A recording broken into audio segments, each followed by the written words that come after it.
जो लोग अपने आप को हिंदू कहते हैं वो 24 घंटा हिंसा हिंसा हिंसा, नफरत नफरत नफरत, असत्य सत्य असत्य।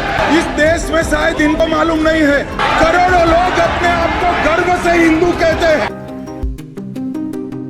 கொசு, டெங்கு காய்ச்சல், மலேரியா, கொரோனா இதையெல்லாம் நம்ம எதிர்க்கக்கூடாது, ஒழித்து கட்ட வேண்டும். அப்படிதான் இந்த சனாதனம்.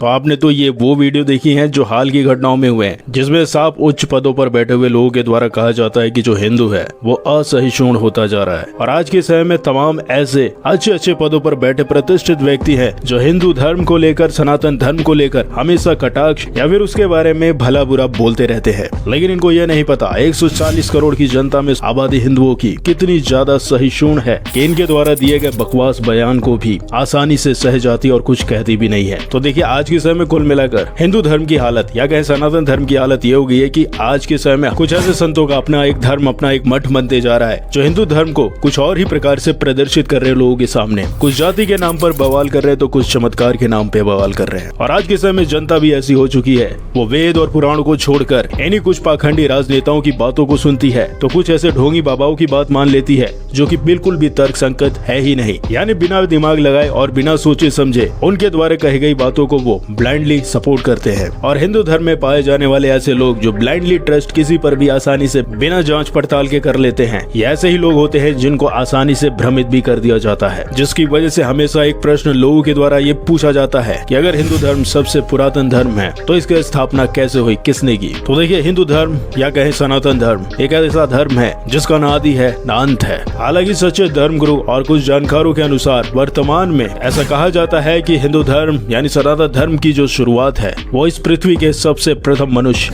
मनु से हुई है। अब मनु कौन है इसको आप जाके सर्च करिएगा,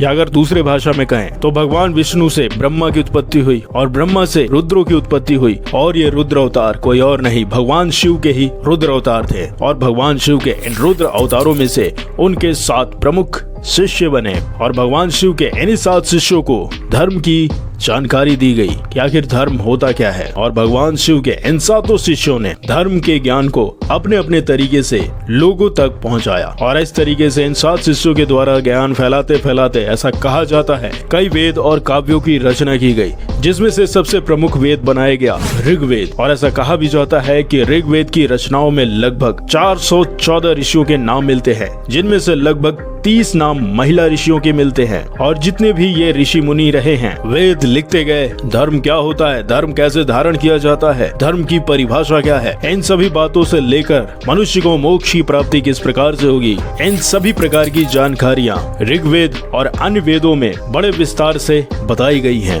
और इन सभी वेदों को संभालने वाले जितने भी ऋषि और मुनि हैं वो ये जानकारी देते हैं कि मनु ही वो प्रथम व्यक्ति थे जिन्होंने हिंदू धर्म की स्थापना की है। यानी कुल मिलाकर विद्वानों के अनुसार मिले प्राचीन से प्राचीन पांडुलिपि उनको एनालाइज करने के बाद यही पता चलता है कि लगभग 90,000 वर्षों से हिंदू धर्म निरंतर चलते आया है। बस इसका रूप बदला, परंपराएं बदली, लेकिन न ज्ञान बदला, ना ही वेद बदले और ना ही तीर्थ बदले। जिसके सबूत आर्कियोलॉजी टीम के द्वारा खोजे जाने पर ये पता भी चलता है कि लगभग 8,000 ईसा वर्ष पूर्व सिंधु घाटी के लोग हिंदू थे। क्योंकि इन सभ्यताओं को जब खोजा गया तो इनमें मिले कुछ ऐसे अवशेष हैं जो साबित करते हैं कि इनका संबंध हिंदू धर्म से है। और तो और हिंदू धर्म पहले संपूर्ण धरती पर व्याप्त था। यानी हमारी धरती के जो ये 7 महाद्वीप हैं, जिनको प्राचीन काल में जम्बू, प्लक्ष, शाल्मी, कुश, कौच, शाक्य और पुष्कर द्वीप के नाम से जाना जाता है। इनमें से जम्बू द्वीप इन सभी द्वीपों के बीचों बीच स्थित था। और राजा प्रियव्रत संपूर्ण धरती के राजा थे और राजा अग्नेंद्र सिर्फ जम्बू द्वीप के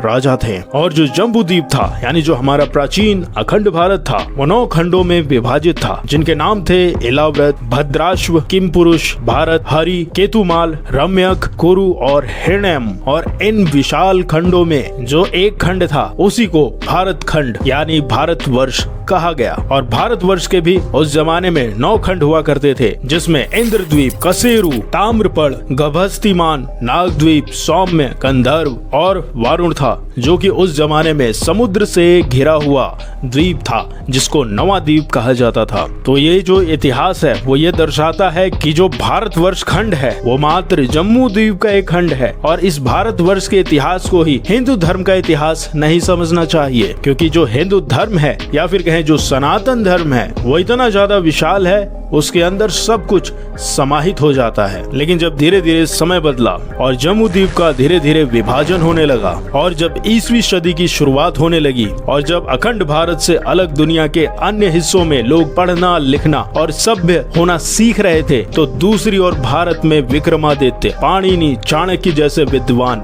व्याकरण और अर्थशास्त्र की नई इमारत खड़ी कर रहे थे। और तो और उस जमाने के महान साइंटिस्ट आर्यभट्ट और वराहमिहिर जैसे विद्वान अंतरिक्ष की खाक छान रहे थे। और तो और उस जमाने में तक्षशिला, विक्रमशिला, नालंदा, इस प्रकार के अनेकों विश्वविद्यालय के निर्माण हो भी चुके थे, जिनमें विदेशी तक पढ़ने आया करते थे। तो ये तो हमने आपको छोटी सी जानकारी बताई कि आखिर हिंदू धर्म कितना ज्यादा प्राचीन है। लेकिन अगर आप वेदों को अच्छे से एनालाइज करेंगे, ये कहीं और आपको देखने को मिलेगा ही नहीं। मात्र आपको इन सभी चीजों की जानकारी, चाहे वो धार्मिक ज्ञान के बारे में हो, चाहे वो विज्ञान के बारे में हो, चाहे वो अर्थशास्त्र के बारे में हो, चाहे वो इंफ्रास्ट्रक्चर के बारे में ही क्यों ना हो, ये सभी की सभी हर छोटी से लेकर बड़ी जानकारी आपको हमारे वेदों में आसानी से देखने को मिल जाएगी। जैसे एग्जाम्पल के रूप में आज से लाखों साल पहले हमारे महान ऋषि मुनि ने विमान शास्त्र की रचना कर दी थी, जिसमें ये बताया था कि किस प्रकार से अलग अलग प्रकार के विमान बनाए जाते हैं, जिनका प्रयोग अलग अलग रूप से होता है,